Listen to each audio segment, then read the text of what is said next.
ഈശോമിശിഹായ്ക്ക് സ്തുതിയായിരിക്കട്ടെ. തെനാക് December 22.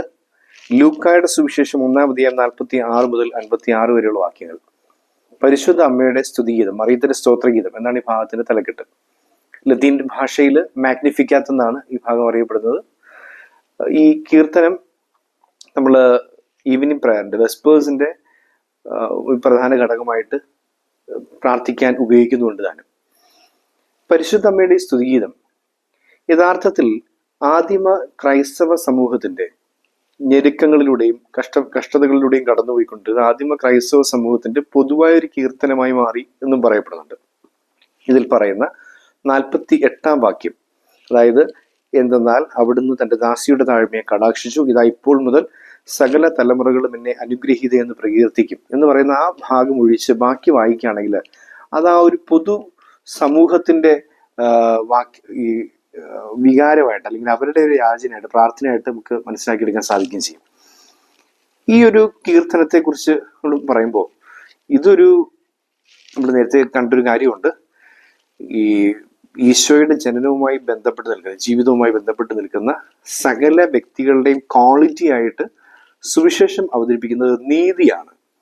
Joseph നീതിമാനായിരുന്നു, പിന്നെ സക്രിയായും എലിസബത്തും നീതിനിഷ്ഠരും കർത്താവിന്റെ നിയമം കുറ്റമറ്റ വിധം അനുസരിക്കുന്നവരുമായിരുന്നു. സ്നാപക യോഹന്നാൻ നീതിമാൻ വിശുദ്ധനുമാണ് എന്ന് ഹെറോദോസ് പറയുന്നുണ്ട്. അപ്പൊ ഇതിങ്ങനെ ആ ഈശോയുടെ ജനനവുമായിട്ട് ബന്ധപ്പെട്ട് നിൽക്കുന്ന, ജീവിതവുമാണ് ജനനവുമായിട്ട് ബന്ധപ്പെട്ട് നിൽക്കുന്ന എല്ലാ മനുഷ്യരുടെയും എടുത്തു പറയുന്ന ഒരൊറ്റ ക്വാളിറ്റിയാണ് നീതി. അപ്പൊ നമ്മള് ഓർക്കും പരിശുദ്ധ മറിയത്തെ കുറിച്ച്, അങ്ങനെ പരിശുദ്ധ മറിയം നീതി നിറഞ്ഞവളാണ് എന്ന് പറയുന്നില്ല, നന്മ നിറഞ്ഞവളാണെന്ന് പറയുന്നത്. ആ നന്മയ്ക്കകത്ത് എല്ലാ ഗുണങ്ങളും ഉൾക്കൊള്ളുന്നതിൽ ഒന്നാമത്തെ ഗുണം നീതി തന്നെയാണ്. അത് വ്യക്തമാക്കുന്ന ഭാഗമാണ് പരിശുദ്ധ അമ്മയുടെ സ്തുതികീർത്തനം. ഈ സ്തുതിഗീതം നമ്മൾ വായിക്കുമ്പോൾ അല്ലെങ്കിൽ അത് പ്രാർത്ഥിക്കുമ്പോൾ നമ്മൾ മനസ്സിലാക്കേണ്ട വസ്തുത, സത്യത്തില് ലോകത്തിന്നോളം എഴുതപ്പെട്ടിട്ടുള്ള ഏറ്റവും ശക്തമായ വിപ്ലവ ഗാനമാണ് ഈ സ്തുതിഗീതം, മാഗ്നിഫിക്കാത്ത് എന്ന് പറയുന്നത്. വിപ്ലവം എന്ന് പറയുമ്പോൾ റെവല്യൂഷൻ എന്ന് പറഞ്ഞു കഴിഞ്ഞാൽ പെട്ടെന്നുള്ളൊരു മാറ്റം എന്നാണ് ആ വാക്കിനർത്ഥം. സകലവും തകിടം മറിക്കുന്ന ഇടപെടലിനെ കുറിച്ചാണ് മറിയം ഈ പാട്ടിൽ പാടുന്നത്.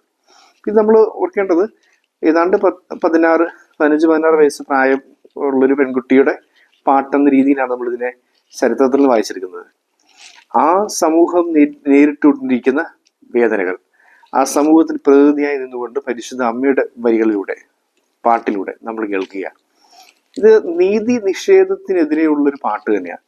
വ്യക്തമായിട്ടും ശക്തനായവൻ എനിക്ക് വലിയ കാര്യങ്ങൾ ചെയ്തു വന്നിരിക്കുന്നു, അവിടുത്തെ നാമം പരിശുദ്ധമാണ്. നീതിമാന്റെ ഒപ്പം നിൽക്കുന്ന ശക്തനായ ദൈവത്തെ കുറിച്ച് കാണുന്നത്. അവിടുത്തെ ഭയപ്പെടുന്നവർ എന്ന് പറയുമ്പോൾ നമ്മൾ സങ്കീർത്തനത്തിൽ പറയുന്നുണ്ട്, അവിടുത്തെ ഭയപ്പെടുന്നവർ നീതിയുടെ മാർഗത്തിൽ സഞ്ചരിക്കുമെന്ന് പറയുന്നുണ്ട്. അപ്പം ഭയപ്പെടുന്നവർക്ക് തലമുറ തോറും തന്റെ കരുണ ഉണ്ടായിരിക്കും.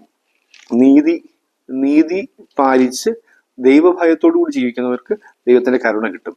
പിന്നെ പറയുന്നത് ഇങ്ങനെയാണ്, തന്റെ ഭുജം കൊണ്ട് ബലം പ്രവർത്തിച്ച് ഹൃദയ വിചാരത്തിൽ അഹങ്കരിക്കുന്നവരെ അവൻ ചിതറിച്ചു.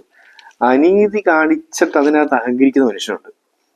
നമുക്ക് ഒരു കുഴപ്പമില്ലല്ലോ, എന്തൊക്കെ കട്ടുമുടിച്ചാലും എത്രയൊക്കെ കൈയിട്ട് വാരിയാലും അല്ലെങ്കിൽ ആരെയൊക്കെ ചതിച്ചാലും എത്ര ദരിദ്രർക്ക് വേണ്ടിയുള്ളതിലൊക്കെ സ്വന്തം കീശയിലേക്ക് മാറ്റിയാലും, അങ്ങനെ അനീതി കാണിച്ചിട്ട് മറ്റൊരാൾക്ക് അവകാശപ്പെട്ടതൊക്കെ നിഷേധിച്ച് അതെല്ലാം സ്വന്തമാക്കുന്ന അനീതി പ്രവർത്തിച്ചിട്ട് അതിനകത്ത് അഹങ്കരിക്കുന്ന മനുഷ്യരുണ്ട് നമുക്ക് ചുറ്റും.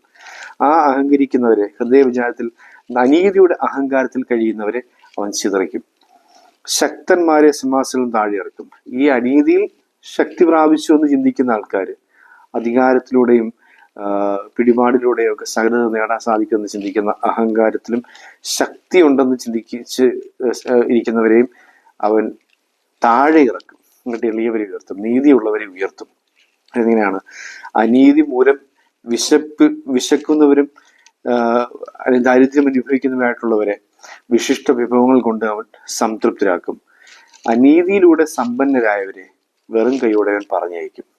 ഇതാണ് നമ്മൾ വായിക്കേണ്ടത്. ഈ ഭാഗങ്ങളിലെല്ലാം നീതി, അനീതി എന്നുള്ള വാക്കുകൾ കൂട്ടിച്ചേർത്ത് വായിക്കുമ്പോൾ കാര്യം കുറെ കൂടി വ്യക്തമാണ് നമുക്ക് മനസ്സിലാക്കാൻ സാധിക്കുക. അനീതി വഴി സമ്പന്നരായവരെ വെറും കൈയോടെ അവൻ പറഞ്ഞയച്ചു. ഇങ്ങനെയാണ് നമുക്ക് തന്റെ കാരുണ്യം അനുസ്മരിച്ചുകൊണ്ട് അവിടെ ദാസനായ ഇസ്രായേലിനെ സഹായിച്ചു. അപ്പൊ നമ്മൾ ഈ ഭാഗം വായിക്കുമ്പോൾ ഇവിടെ ആ വാക്കുകൾ അവിടെ അണ്ടർസ്റ്റുഡ് ആണ്, അതിനകത്ത് ആ വാക്കുണ്ട്, നീതി എന്നുള്ള വാക്കുകളുണ്ട് യഥാർത്ഥത്തിൽ. നമ്മളിങ്ങനെ ചേർത്ത് വെച്ച് വായിക്കുമ്പോൾ അത് ക്ലിയർ ആകുക, കുറച്ചുകൂടെ വ്യക്തമായി കിട്ടിയ അതിൻ്റെ ചിത്രം കുറച്ചുകൂടെ വ്യക്തമാകുക. നമുക്കിങ്ങനെ പരിശുദ്ധ അമ്മയുടെ ആ സ്തുതിഗീതത്തിനകത്ത് ഈ പറഞ്ഞ വാക്കുകളിലൊക്കെ ആ വരികൾ ആസച്ചായിട്ടല്ലെങ്കിലും അങ്ങനെ തന്നെ അല്ലെങ്കിലും ഇതിന്റെ അർത്ഥങ്ങൾ ഉൾക്കൊള്ളുന്നതാണ് ഈശോയുടെ ആദ്യത്തെ പ്രഭാഷണം എന്ന് പിന്നെ അറിയപ്പെടുന്ന ബിയാറ്റിറ്റ്യൂഡ്സ്, മലയിലെ പ്രസംഗം. ദരിദ്രരെ നിങ്ങൾ ഭാഗ്യവാന്മാർ, ദൈവരാജ്യം നിങ്ങളുടേതാണ്.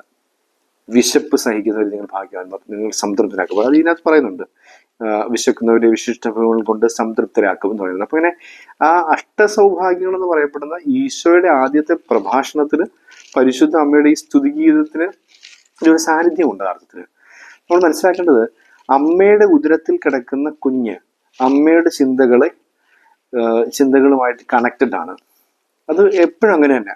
നമ്മൾ ഗർഭിണികളൊക്കെ ആയിരിക്കുമ്പോൾ അവര് ചിന്തിക്കുകയും പറയുകയും എപ്പോഴും മനസ്സിൽ കൊണ്ടു നടക്കുകയൊക്കെ ചെയ്യുന്ന കാര്യങ്ങളെല്ലാം ഈ മക്കളിലും പകർന്നു കിട്ടിയിട്ടുണ്ട്. നമ്മൾ മനസ്സിലാക്കേണ്ടത്. അതുപോലെ തന്നെ നമ്മളോട് ചിന്തിക്കേണ്ട കാര്യം ഇതാണ്, ഇവിടെ പരിശുദ്ധ മറിയത്തിന്റെ ഉദരത്തിൽ ശിശുവായ ഉണ്ണിയേശു ഉണ്ട്. അപ്പൊ ഉണ്ണിയേശുവിനെ ഉദരത്തിൽ വഹിച്ചുകൊണ്ട് പരിശുദ്ധ അമ്മ പാടിയ പാട്ടാണിത്. തീർച്ചയായിട്ടും അത് ആ മകന്റെ ഹൃദയത്തിൽ പതിഞ്ഞിട്ടുണ്ട്. അവനും മകനും അതേ, അല്ലെങ്കിൽ ആ ഈശോയുടെ സാന്നിധ്യം കൊണ്ട് മറിയം പാടിയ പാട്ട് എന്നും പറയാം, മറിയം പാടിയ പാട്ട് ഈശോയുടെ മനസ്സിൽ പതിഞ്ഞു എന്നും പറയാം. രണ്ട് രീതി നമുക്ക് ചിന്തിക്കാം, ദൈവികമായിട്ടും മാനുഷികമായിട്ടും നമുക്ക് ചിന്തിക്കാം. എന്താണെങ്കിലും ആ ആദ്യത്തെ പ്രസംഗം നടത്തുമ്പോൾ പറയുന്ന വരികൾ, അഷ്ടസൗഭാഗ്യങ്ങളുടെ വരികൾ ഇതിനോടിങ്ങനെ ഇഴചേർന്ന് കിടക്കുന്നതായിട്ട് നമുക്ക് മനസ്സിലാക്കുകയും ചെയ്യും. അതുകൊണ്ട് നമ്മൾ ഓർക്കേണ്ട കാര്യം ഇതാണ്, പരിശുദ്ധ അമ്മയുടെ ബാക്കി എല്ലാ ആൾക്കാരിലും കൃത്യമായിട്ട് അയാൾ നീതിമാനാണ്, സക്രിയ നീതിമാനാണ്, എലിസബത്ത് നീതിമതിയാണ്, സ്നാപകൻ നീതിമാനാണ്, അങ്ങനെ എല്ലാവരും ജോസഫ് നീതിമാനാണെന്ന് എല്ലാം പറയുന്നുണ്ട്. പക്ഷെ മറിയം നീതിമതിയാണ്, അല്ലെ നീതി ഉള്ളവളാണെന്ന് പറയുന്നില്ല. പക്ഷെ ആ പറയുന്നതിന് പകരം മറിയത്തിന്റെ ഈ സ്തുതിഗീതം അതെല്ലാം പറഞ്ഞു കഴിഞ്ഞു. മറിയം നമ്മളെ പഠിപ്പിക്കുക. അപ്പൊ നമ്മൾ ഈ നേരത്തെ ചിന്തിച്ചൊരു കാര്യം ഇതാണ്, ഈ ആഗമന കാലത്തിലെ 4ാമത്തെ ഞായറാഴ്ച മുതൽ ക്രിസ്മസ് വരെയുള്ള ദിവസങ്ങളിലൂടെ നമ്മൾ കടന്നു പോകുമ്പോൾ ആ 4ാമത്തെ ഞായറാഴ്ചയിൽ നീതിമാനായ ജോസഫിനെ കുറിച്ചാണ് നമ്മൾ ചിന്തിക്കുന്നത്. പ്രതിവനസികത്തിലൊക്കെ നീതിയെക്കുറിച്ചാണ് പറയുന്നത്. ഇനി അങ്ങോട്ടുള്ള ദിവസങ്ങളിൽ നീതി സൂര്യനായ ഈശോയെ വരവേൽക്കാൻ വേണ്ടി നീതി എന്ന പ്രധാന പുണ്യത്തെക്കുറിച്ച് കുറെ കൂടി ഗൗരവമായി ചിന്തിക്കാനും പ്രാർത്ഥിക്കാനും ഒരുങ്ങുവാനുമായിട്ട് സഭ നമ്മളോട് ഈ വചനം വഴി ആവശ്യപ്പെടുകയാണ്. ഈശോനാഥൻ സഭയിലൂടെ നമ്മളോട് ആവശ്യപ്പെടുകയാണ്. നമുക്ക് നമ്മുടെ ജീവിതത്തിലെ എല്ലാ മേഖലകളിലും നീതി എത്രത്തോളം ഉണ്ട് എന്ന് ദൈവസ്നേഹത്താൽ അളന്നെടുക്കുവാനും അതിനെ പരിപോഷിപ്പിക്കുവാനും അനീതിയെ അകറ്റി നിർത്തുവാനുള്ള കൃപയ്ക്കായി പ്രാർത്ഥിക്കാം, പ്രവർത്തിക്കാം. ദൈവം നമ്മെ അനുഗ്രഹിക്കട്ടെ.